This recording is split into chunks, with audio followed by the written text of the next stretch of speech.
En Côte d'Ivoire, à quelques mois d'une élection présidentielle décisive, l'atmosphère politique devient électrique. Le 31 mai 2025, à Yopougon, un rassemblement massif a réuni près de 50 000 personnes à l'initiative de la coalition de l'opposition CAP Côte d'Ivoire.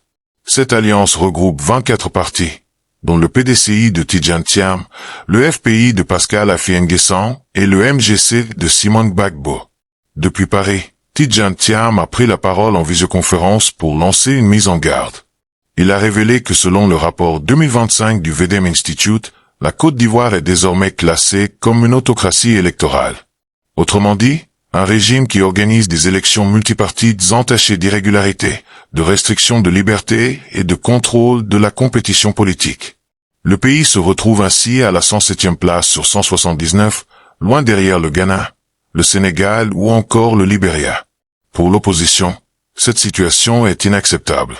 Elle réclame une révision de la liste électorale, une commission électorale véritablement indépendante et un climat apaisé pour les élections. Thiam insiste sur la nécessité d'une comparaison honnête avec les pays voisins. Le Ghana, qui partage une géographie et des ressources similaires, fait bien mieux dans les classements internationaux.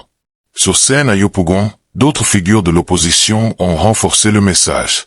Charles Blé Goudé a appelé au dialogue entre pouvoir et opposition, dénonçant toute tentative de confiscation du pays. Pascal Affi-N'Guessan, de son côté, a exigé la dissolution de la commission électorale indépendante qu'il juge contrôlée par le pouvoir. Quant à Simone Gbagbo, elle a demandé au RHDP de renoncer à une nouvelle candidature du président Alassane Ouattara. Elle souhaite un autre candidat et conteste l'équité du découpage électoral ainsi que le système de parrainage citoyen, jugé discriminatoire. Face à cette mobilisation, le camp présidentiel reste silencieux. Le suspense demeure quant au choix du candidat du RHDP. Alassane Ouattara sera-t-il à nouveau en lice? La question reste entière.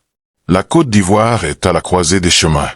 L'opposition montre sa volonté de défendre la démocratie, tandis que le pouvoir est appelé à garantir une élection transparente et équitable.